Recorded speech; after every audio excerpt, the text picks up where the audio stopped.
হিন্দু ধৰ্ম গ্ৰন্থ অনুসৰি সময়ক 4টা ভাগত ভাগ কৰা হৈছে। সেইকেইটা হৈছে সত্যযুগ, ত্ৰেতা যুগ, দ্বাপৰ যুগ আৰু কলি যুগ। যুগৰ পৰিৱৰ্তনৰ লগে লগে অধৰ্মৰ পৰিমাণো বাঢ়িবলৈ আৰম্ভ কৰে। এই সময়ত আমি কলি যুগত বাস কৰি আছো। ভাগৱতৰ কথা অনুসৰি কলি যুগত অধৰ্মৰ মাত্ৰা 75%।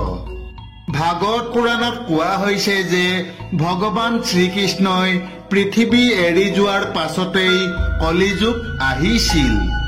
আজি আমি ৰজা পৰীক্ষিত আৰু কলি যুগৰ কাহিনী ক'বলৈ লৈছো। পৃথিৱীলৈ কলি যুগ কেনেকৈ আহিছিল, কলি যুগৰ আৰম্ভ কেনেকৈ হৈছিল। ভগৱান শ্ৰীকৃষ্ণৰ বৈকুণ্ঠ প্ৰয়াণৰ পাছত অভিমন্যুৰ পুত্ৰ পৰীক্ষিতক হস্তিনাপুৰৰ ৰজা পাতি পঞ্চপাণ্ডৱ আৰু দ্ৰৌপদীও স্বৰ্গযাত্ৰালৈ ৰাওনা হল। তাৰ পাছত ৰজা পৰীক্ষিতে কৰা ভুলৰ বাবেই কলি যুগ আৰম্ভ হৈছিল বুলি বিশ্বাস কৰা হয়। এতিয়া কথা হল, ৰজা পৰীক্ষিতে এনে কি ভুল কৰিছিল যাৰ বাবে কলি যুগ আৰম্ভ হৈছিল। আহকচোন আজি ৰজা পৰীক্ষিতৰ কাহিনী আৰু কলি যুগ আৰম্ভ হোৱাৰ বিষয়ে কিছু কথা জানো।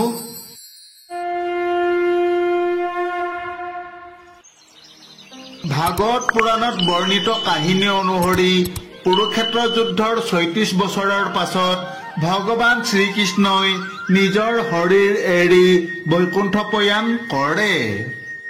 যেতিয়া পাণ্ডৱসকলে এই কথা গম পালে তেতিয়া তেওঁলোকেও বুজিলে যে এতিয়া তেওঁলোকৰো পৃথিৱীৰ পৰা যোৱাৰ সময় আহি পৰিছে। তেতিয়া যুধিষ্ঠিৰে অভিমন্যুৰ পুত্ৰ পৰীক্ষিতক হস্তিনাপুৰৰ ৰজা পাতিলে আৰু তাৰ পাছত দ্ৰৌপদীৰ সৈতে পঞ্চপাণ্ডৱ স্বৰ্গযাত্ৰালৈ ৰাওনা হয়। আনহাতে পৰীক্ষিত ৰজা হোৱাৰ লগে লগে যুগ পৰিৱৰ্তনৰ সময় ওচৰ চাপি আহিছিল। ৰজা পৰীক্ষিত অৰ্জুনৰ নাতি তথা অভিমন্যুৰ পুত্ৰ আছিল। ৰজা পৰীক্ষিতৰ পত্নীৰ নাম আছিল ইৰাৱতী আৰু পৰীক্ষিতৰ জন্মেজয়, ভীমসেন, উগ্ৰসেন আৰু শ্ৰুতসেন নামৰ 4জন পুত্ৰ আছিল।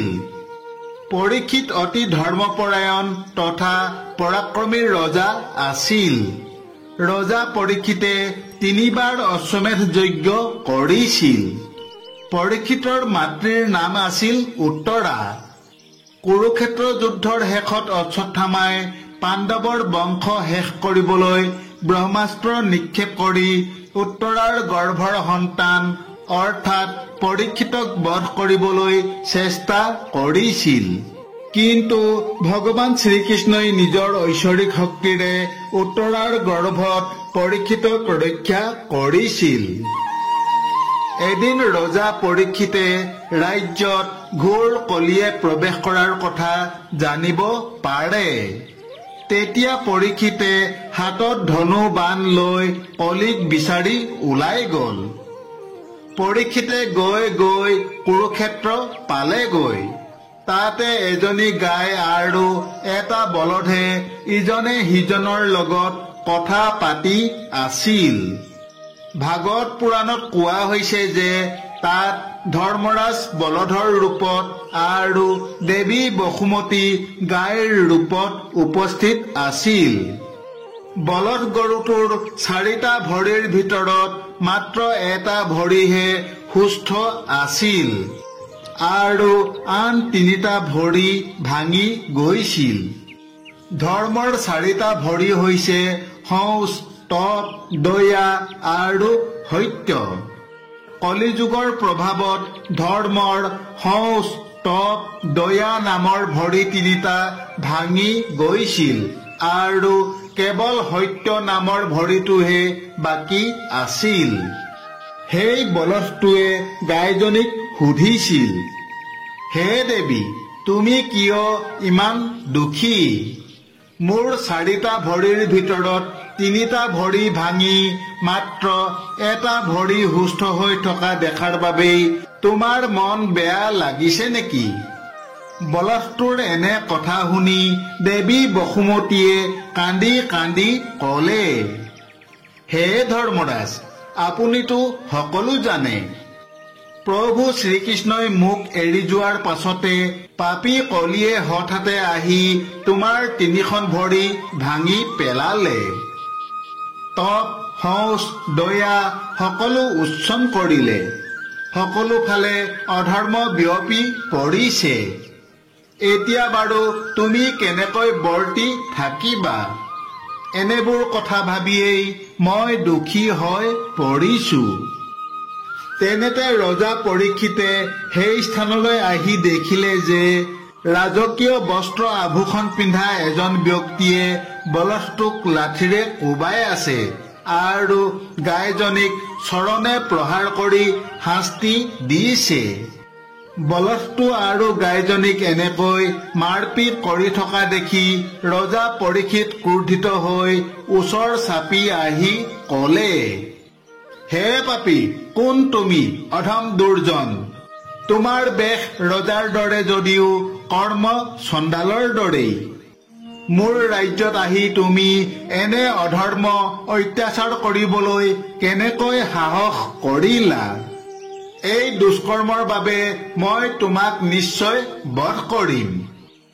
এনেদৰে কৈ ৰজা পৰীক্ষিতে তৰোৱাল হাতত লৈ ক'লে, হে পাপী, তোমাৰ মৃত্যু আজি নিশ্চিত।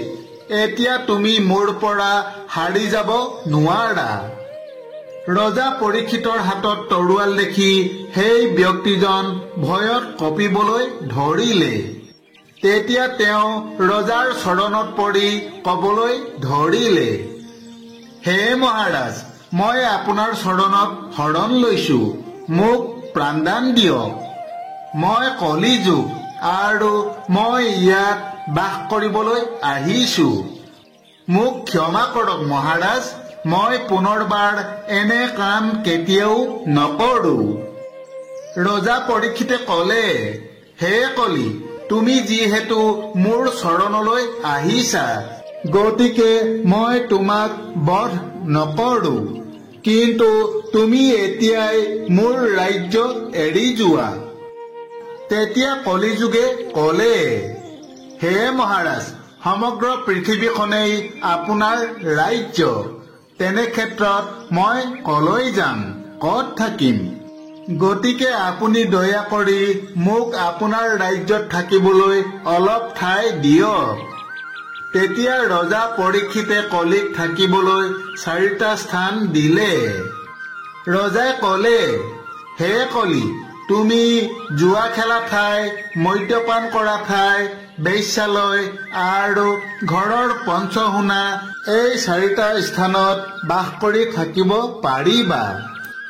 ৰজাৰ কথা শুনি কলিযুগে ক'লে, হে মহাৰাজ, আপুনি দিয়া এই 4টা স্থান মোৰ বাবে থাকিবলৈ কম হৈছে। গতিকে দয়া কৰি মোক আৰু কিছু স্থান প্ৰদান কৰক। কলিৰ কথা শুনি ৰজাই তেওঁক আৰু এটা স্থান সোণত বাস কৰিবলৈ দিলে। এনেদৰে কলিক থাকিবলৈ 5টা স্থান প্ৰদান কৰি ৰজা পৰীক্ষিতে কলিক নিগ্ৰহ কৰি ধৰ্মৰূপী বলধৰ তপ, শৌচ, দয়া এই 3টা ভৰি পুনৰ জোৰা লগাই নিজৰ ৰাজ্যলৈ ঘূৰি আহিল। তাৰ পাছত সময় পাৰ হৈ গৈ থাকিল। এদিন ৰজাই সন্ধিয়া পূজাৰ সময়ত শৌচ শুদ্ধি কৰিবলৈ পাহৰি গ'ল। সেই সময়তে কলিয়ে ৰজাৰ সোণৰ মুকুটত প্ৰৱেশ কৰিলে। ইয়াৰ কিছুদিন পাছত এদিন ৰজা পৰীক্ষিত চিকাৰ কৰিবলৈ গৈছিল। হাবিৰ মাজত চিকাৰ বিচাৰি ঘূৰি ফুৰি ৰজা পৰীক্ষিতৰ বৰ পিয়াহ লাগিছিল। তেতিয়া পানী বিচাৰি বিচাৰি গৈ পৰীক্ষিত এখন আশ্ৰমত উপস্থিত হ'ল। সেই আশ্ৰমখন আছিল শ্ৰমিক ঋষিৰ। সেই সময়ত ঋষি তপস্যাত মগ্ন হৈ আছিল। তৃষ্ণাতুৰ ৰজাই ধ্যানমগ্ন ঋষিৰ ওচৰত পানী বিচাৰিব ধৰিলে, কিন্তু তপস্যাত নিমগ্ন হোৱাৰ বাবে ঋষিয়ে ৰজাৰ কথা শুনি পোৱা নাছিল। বাৰে বাৰে অনুৰোধ কৰিও যেতিয়া ৰজা পৰীক্ষিতে পানী নাপালে, তেতিয়া পৰীক্ষিতে ভাবিলে, মই এজন মহান ৰজাই পানী বিচাৰি আহিছো, অথচ এই ঋষিয়ে মোৰ কথা শুনিও নুশুনা যেন কৰি মোক অৱজ্ঞা কৰিছে। এনেদৰে ভাবি ৰজা পৰীক্ষিতে ঋষিৰ ডিঙিত এডাল মৃত সাপ মেৰিয়াই থৈ তাৰ পৰা আঁতৰি গুচি গল। ৰজা পৰীক্ষিতৰ এনে অৱস্থা কলিযুগৰ প্ৰভাৱৰ বাবেই হৈছিল। কলিযুগৰ প্ৰভাৱত ৰজা পৰীক্ষিতৰ বুদ্ধি ভ্ৰষ্ট হৈ পৰিছিল। গতিকে এজন ধাৰ্মিক ৰজা হৈও ৰজা পৰীক্ষিতে এনে অধৰ্মী কাম কৰিছিল। কিছু সময়ৰ পাছত শ্ৰমিক ঋষিৰ পুত্ৰ শৃংগী ঋষি আশ্ৰমলৈ উভতি আহিছিল। আশ্ৰমলৈ আহি পিতাকৰ ডিঙিত মৃত সাপ দেখা পাই শৃংগী ঋষি ক্ৰোধিত হৈ পৰিল। তেতিয়া শৃংগী ঋষিয়ে অভিশাপ দি ক'লে, যিয়ে এনে অধৰ্ম কৰিলে আজিৰ পৰা সপ্তম দিনা তক্ষক সাপৰ দংশনৰ বাবে তেওঁৰ মৃত্যু হ'ব। শৃংগী ঋষিয়ে দিয়া এই অভিশাপৰ বাবেই 7 দিনৰ পাছত তক্ষক নাগৰ দংশনৰ ফলত ৰজা পৰীক্ষিতৰ মৃত্যু হল। বিশ্বাস কৰা হয় যে সেইদিনাৰ পৰাই কলিযুগ আৰম্ভ হৈছিল। ৰজা পৰীক্ষিতে কলিৰ প্ৰতি দয়া দেখুৱাই ভুল কৰিছিল আৰু পৰীক্ষিতৰ সেই ভুলৰ বাবেই তেওঁৰ মৃত্যুৰ পাছত কলিযুগ আৰম্ভ হৈছিল। পৰীক্ষিতৰ মৃত্যুৰ পাছত তেওঁৰ পুত্ৰ জন্মেজয় হস্তিনাপুৰৰ ৰজা হৈছিল। বান্ধৱসকল, আমাৰ এগৰাকী দৰ্শকে প্ৰশ্ন কৰিছিল যে পৰীক্ষিতৰ পাছত হস্তিনাপুৰৰ সিংহাসনত বহা ৰজাসকলৰ নাম কি কি? আমি আজি সেই প্ৰশ্নৰ উত্তৰ দিছো। ৰজা পৰীক্ষিতৰ পাছতো পাণ্ডৱ বংশৰ বহু কেইজন ৰজাই হস্তিনাপুৰৰ সিংহাসনত বহিছিল। সেইসকলৰ ভিতৰৰে কেইজনমান ৰজা হৈছে জন্মেজয়, শতানিক, সহস্ৰানিক, অশ্বমেধদণ্ড, অধিক্ষীণ কৃষ্ণ, নিচক্ষু, উষ্ণ, চিত্ৰৰথ, সুচিৰথ, বৃষ্ণিমান, সুসেন, পৰিপ্লৱ আদি।